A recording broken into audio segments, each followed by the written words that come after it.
केवल एक दिन वैकुंठ चतुर्दशी का ऐसा होता है जिस दिन शालिग्राम भगवान को रात्रि के समय पर, हरिहर मिलन के समय पर भगवान शिव जी को तुलसा चढ़ती है और भगवान शालिग्राम भगवान को बेलपत्र चढ़ती है, और वो तुलसा और बेलपत्र को शहद की शीशी में भर कर रखा जाता है। फिर उस शहद को जो बच्चा विद्वान नहीं है, पढ़ने में कमजोर, उसको दिया जाता है। कई लोग उसको नेत्रों में लगाकर नेत्र ज्योति को बढ़ाते हैं। बड़ी महत्ता, हरिहर मिलन की महत्ता का वर्णन। शिव वैकुंठ चतुर्दशी हरिहर मिलन का दिन है। वैकुंठ चतुर्दशी के दिन भगवान विष्णु और भगवान शंकर, इन दोनों का गुणगान होना चाहिए, दोनों का भजन होना चाहिए, दोनों का मंत्र जाप करना चाहिए, दोनों का।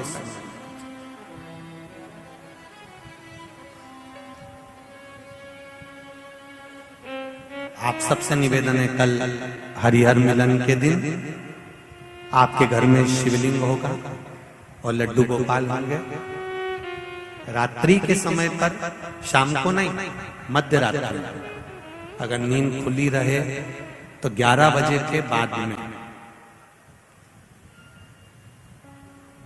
रात्रि को 11 के बाद अगर नींद खुली रहे, नींद नहीं खुली रहे तो फिर तुम रात को 8-9 बजे चढ़ा के भी सो जाओ तो कोई बात नहीं हो, भगवान तो बोलेगा। शंकर भगवान पर पहले बेलपत्री चढ़ाना, लड्डू गोपाल के सामने तुलसी का दल चढ़ाना, अपने मन की कामना कर कर हरिहर मिलन कराना।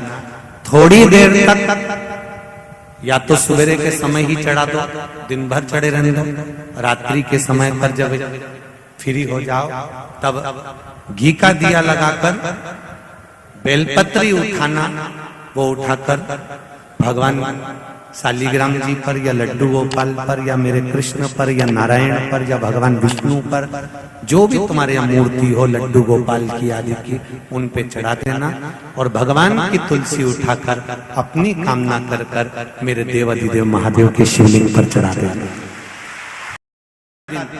वैकुंठ चतुर्दशी का दिन अगर कथा तक पहुंच जाओ तो अच्छी बात, टीवी के सामने भी बैठ गए तो अच्छी बात, मोबाइल के सम्मुख में भी सुन ली तो बहुत अच्छी बात, पर जो भीकन गांव तक भी नहीं पहुंचा तो कम से कम कोई गांव का व्यक्ति अगर कथा सुनकर निकल कर जाए तो इसका केवल दीदार कर लेना, दर्शन कर लेना, उतने में वैकुंठ का मार्ग खुल जाए। बहुत धनेश्वर ने पूछा, मैंने कौन सा पुण्य करा था जो मुझे वैकुंठ का द्वार खुला मिला? चित्रगुप्त महाराज ने कहा, धनेश्वर ब्राह्मण, तुमने पाप तो इतना करा था कि तुमको नरक भोगना था। केवल वैकुंठ चतुर्दशी के दिन स्नान कर कर आ रहे व्यक्ति का, शिवजी पे जल चढ़ाते हुए आ रहे व्यक्ति का मुख का दर्शन कर लिया था। इसलिए वैकुंठ चतुर्दशी हरिहर मिलन का दिन है। वैकुंठ चतुर्दशी के दिन भगवान विष्णु और भगवान शंकर, इन दोनों का गुणगान होना चाहिए, दोनों का भजन होना चाहिए, दोनों का मंत्र जाप करना चाहिए, दोनों का।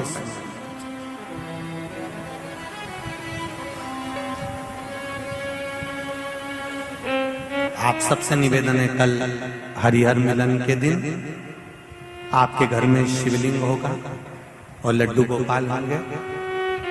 रात्रि के समय पर, शाम को नहीं, मध्य रात्रि, अगर नींद खुली रहे तो 11 बजे के बाद में, रात्रि को 11 के बाद अगर नींद खुली रहे, नींद नहीं खुली रहे तो फिर तुम रात को 8-9 बजे चढ़ा के भी सो जाओ तो कोई बात नहीं हो, भगवान तो बोलेगा। शंकर भगवान पर पहले बेलपत्री चढ़ाना, लड्डू गोपाल के सामने तुलसी का दल चढ़ाना, अपने मन की कामना कर कर हरिहर मिलन कराना।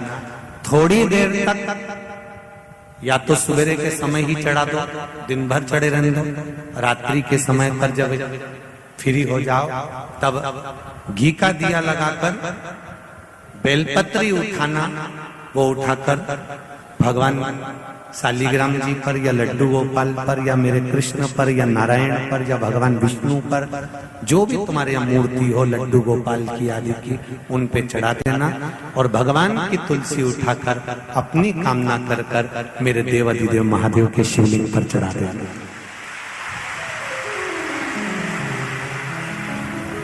रात्रि को ही हो सके तो ब्रह्म मुहूर्त तक, अगर नींद खुली रहे तो उठा लेना, नींद खुली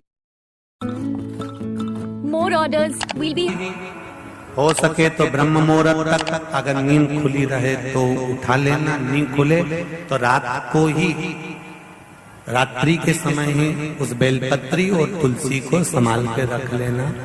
वही बेलपत्री तुलसी विद्या के लिए, और जो बच्चा माइंड से तकलीफ में रहता है, जो बच्चा पलंग पर गंदगी करता हो या जिसका विवेक बुद्धि स्थिर नहीं रहती हो, उसके लिए ये बेलपत्री और तुलसा हमेशा कार्य आती है।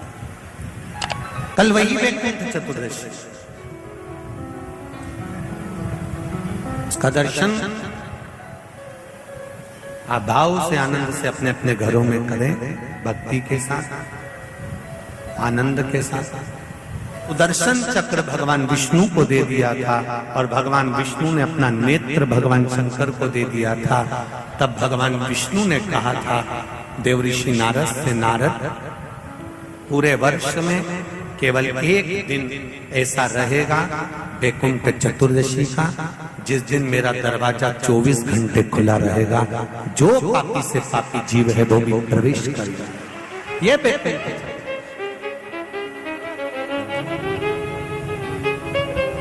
प्रयास करो, कल शिव जी के मंदिर में जाकर एक लोटा जल अवश्य चढ़ा, भगवान नारायण का स्मरण करें, राम नाम, कृष्ण नाम, शिव नाम, भगवान की भक्ति का भजन कीर्तन करें। कार्तिक के महीने में जो दीपदान होता है, माताएं सवेरे घाट पर स्नान करने जाती हैं तो वहां दिया लगाती है। शाम को तुलसी का क्यारा, दरवाजा, सब दूर दीपदान होता है। केवल कार्तिक के महीने में, पूरे महीने जो दीपदान होता है वो शाम के समय पर, सुबह के समय पर, आप जब सुंदर कार्तिक स्नान कर रही हो तब, या शाम के समय पर दीपदान करती हो। पर पूरे कार्तिक के महीने में केवल एक दिन ऐसा होता है जिस समय शाम को दीपदान नहीं होता, बल्कि मध्य रात्रि में दीप का दान होता। कौन सा दिन है वो? पूरे कार्तिक के महीने में केवल एक दिन ऐसा होता है जिस दिन मध्य रात्रि में दीपदान होता है, ना सुबह ना शाम। हाँ, सुबह शाम आप तुलसी जी को लगा रहे हो अपनी जगह पर तुम अगर कार्तिक के महत्तम का स्मरण कर रहे हो, कार्तिक का स्नान कर रही हो, कार्तिक नहा रहे हो, या कार्तिक का व्रत कर रहे हो, या पचवीगन का व्रत कर रहे हो, या भीष्म पंचक का व्रत कर रहे हो,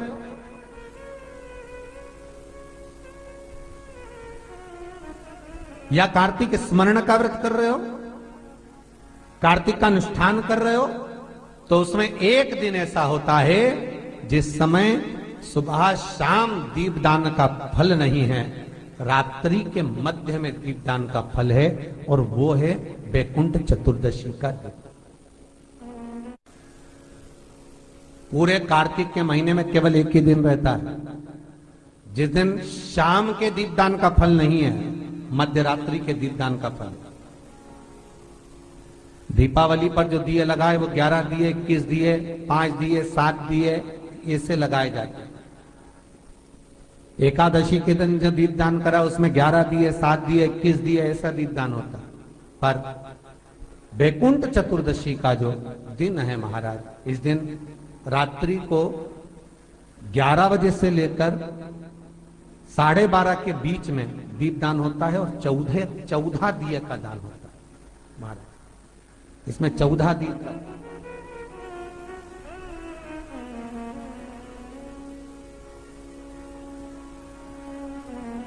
14 दीपों का दान है।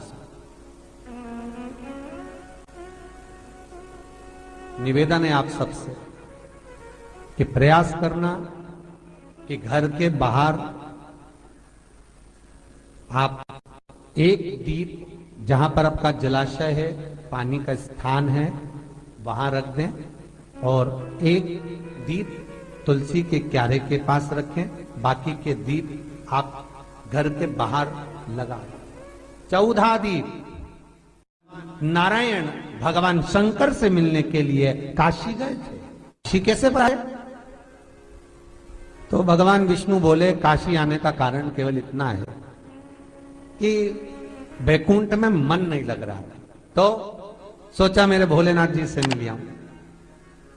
देवऋषि नारद बोले मिलने भी ऐसे ऐसे आए जो कभी गिने चुने दिन तो आंख खोले। शंकर भगवान नेत्र खोलते ही नहीं है, वो तो नेत्र बंद करके बैठे थे। आप मिलने भी आए तो उनसे मिलने आए जो कभी नेत्र ही नहीं खोलते। मां जगतजननी जगदम्बा कह कहकर परेशान हो जाती, तब भी तो नेत्र ना खोलते, और आप उनसे मिलने के लिए आए, वो भी काशी में। वो भगवान विष्णु बोले देखो, पहुंच गए भगवान विष्णु मणिकर्णिका घाट। आज भी मणिकर्णिका के घाट पर भगवान नारायण का मंदिर है। भगवान विष्णु मणिकर्णिका घाट पहुंच गए और मणिकर्णिका पर जाकर भगवान विष्णु ने एक कंकर उठाया, उसको घाट पर रखा और भगवान विष्णु उसकी आराधना में लीन हो गए। बैकुंठ चतुर्दशी का दिन भगवान विष्णु इतनी आराधना में लीन हुए, इतने लीन हो गए कि कब दिन निकल गया, कब शाम हो गई, बस केवल कंकर को देखते रहे और गंगा का जल छोड़ते रहे। सुबह कब गई, शाम कब गई, मालूम नहीं पड़ा। मध्य रात्रि आ गई, तब भगवान विष्णु को लगा पूजन तो कर रहा हूं, स्मरण कर रहा हूं, पर दीप नहीं लगाए। तब भगवान नारायण ने लक्ष्मी से कहा तुम दीप लेकर आओ।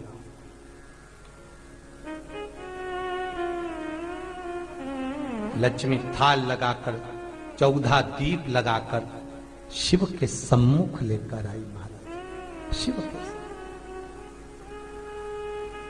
इसलिए आज भी बैकुंठ चतुर्दशी के दिन सुबह और शाम के दीपदान का महत्व नहीं है। तब का है? मध्यरात्रि।